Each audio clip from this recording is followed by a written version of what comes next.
Welcome back to our series on the unification principle, The Path to Happiness. I'm your host, Dr. Tyler Hendricks. We learned in the last session that Jesus came to make us perfect and bring God's kingdom. But he was rejected, and we still have so much sin, and we live in a world of suffering. We surely do not want to reject Jesus when he comes back, so we can benefit by learning what the Bible reveals about the turning point between Jesus being accepted and being rejected. In this session, we're going to examine Jesus' relationship with John the Baptist. He was a great religious leader in Israel, John, at the same time as Jesus. He was also Jesus' older cousin. To understand John, we have to know something about the Jewish religious expectations. Now, the Old Testament ends with the book of Malachi, written about 431 before BCE, before the Common Era. Malachi, in this book, foretold that the prophet Elijah would come again. He wrote, "Behold, I will send you Elijah the prophet before the great and terrible day of the Lord comes." That's Malachi 4:5. So the Jewish people believed that Elijah would come before the Messiah. Who was Elijah? If we go back further, during the period of the divided kingdoms of north and south, Elijah defeated the prophets of Baal on Mount Carmel with the power of God. This is recorded in 1 Kings chapter 18.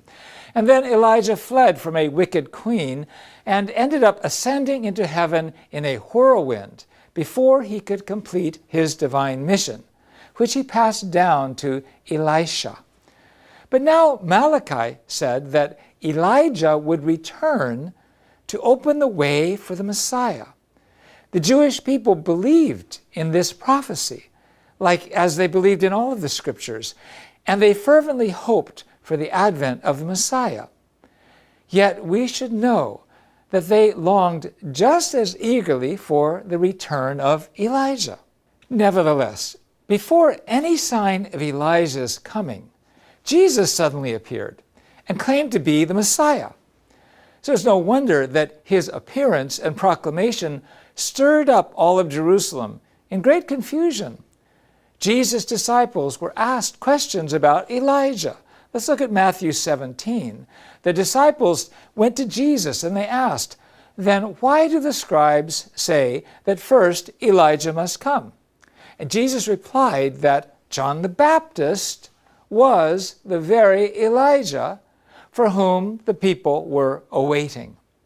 This is recorded in Matthew 11 and Matthew 17. Now, contradicting what Jesus said, John the Baptist himself flatly denied that he was Elijah. Read the Gospel of John 1:21. The Jewish scribes believed in John the Baptist, not Jesus. Jesus was uneducated, and he suddenly appeared and he made big claims with no apparent foundation. He called himself the Lord of the Sabbath, even though he broke the Sabbath laws. Jesus' disciples were simple fishermen, tax collectors, even prostitutes, sinners, with whom he would eat and drink when the Jewish people were fasting. But he claimed that he was equal with God and that no one could enter heaven except through him. Thus, to the Jewish people who lived according to the Old Testament law, Jesus' words and deeds appeared to attack God. Hence, it is not surprising that the Jewish leadership rebuked and mocked him and accused him even of being possessed by the devil. On the other hand, John the Baptist, he was born to a prominent family. He was the son of Zechariah, a high priest. The miracles and signs surrounding John's conception and birth were well known, and they surprised all the hill country of Judea. Furthermore, John led an exemplary life of faith and discipline in the wilderness, surviving on locusts and wild honey. He was well educated. He was famous for his powerful ministry of repentance, and he had thousands of followers. Some people even thought he might be the Messiah. So considering these circumstances, when the people of Jesus' day compared Jesus and John the Baptist, without a doubt, John's words had more credibility. Since the people believed John, they considered Jesus' words to be a fabrication, concocted to support his dubious claim to be the Messiah. Consequently, Jesus was condemned as an impostor. Since pious Jews would not even consider denying the scriptural words that Elijah must come before the Messiah, they were left with no other choice but to disbelieve in Jesus. Let's do a little more assessment of John the Baptist. The angel Gabriel actually spoke to Zechariah about John. Zechariah was John's father.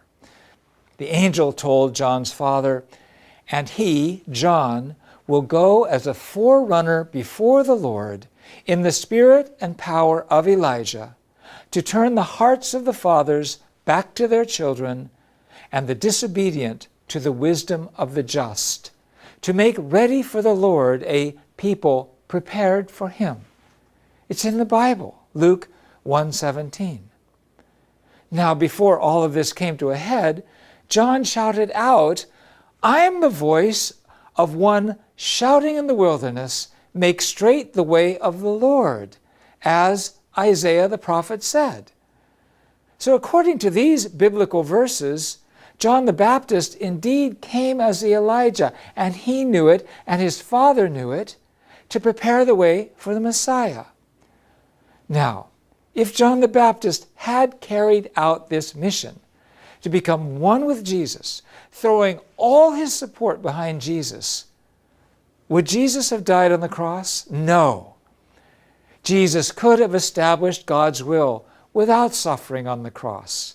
He would have been the wonderful counselor, the mighty Lord, the Prince of Peace, upon whose throne justice and mercy would have poured down like water. All the prophecies of the Lord of glory would have been fulfilled. If John the Baptist had testified to Jesus and listened to Jesus and become his first disciple and brought all of his followers to Jesus and worked with the Jerusalem temple and the leadership of Israel, God's providence would have been realized at that time. God did reveal who Jesus was to John, but John neglected it, and he turned away from Jesus. He began a ministry of preaching against the king. John the Baptist strongly criticized Herod Antipas' illegal marriage. As a result, he was confined in prison and eventually executed. While in prison, John tried to resolve his doubts by sending his disciples to Jesus, and they asked him on behalf of John, "Are you he who is to come, or shall we look for another?" Matthew 11:3. Jesus was very offended, but he answered him indirectly that he was indeed the Messiah. He said, "Go and tell John what you hear and see. The blind receive their sight, and the lame walk, and lepers are cleansed, and the deaf hear, and the dead are raised up, and the poor have good news preached to them. And blessed is he who takes no offense in me." Jesus went on to testify that John was Elijah and concluded, "Truly I say to you, among those born of women, there has risen no one greater than John the Baptist. Yet he who is least in the kingdom of heaven is greater than he." John the Baptist was the prepared central figure who was supposed to make the way straight for Jesus. He was a most blessed religious leader. But John could not unite with Jesus. And because he could not believe and attend Jesus as his Messiah, Jesus had to walk the lonely path, completely exposed to the opposition of the institutional religion, and eventually die on the cross. Accordingly, John the Baptist's disbelief, his failure to lead his disciples by offering everything and attending Jesus, became the greatest cause of Jesus' death on the cross. We have learned that John the Baptist's ignorance and disbelief in Jesus brought about so much suffering for Jesus and for all of humanity ever since. Our lesson is that we can't blame John. We can't blame the people of his times. It is not easy to recognize the Messiah. Instead, we have to study about the reality of Jesus. What made him the Messiah? And how can I become like him? And how can I recognize his return? In a subsequent presentation, we will discuss the meaning of salvation through the cross much more deeply. But first, let us talk about what happened right after the cross, and that is the resurrection. I think you'll find it interesting because we make it very realistic. Thanks for listening, and God bless you.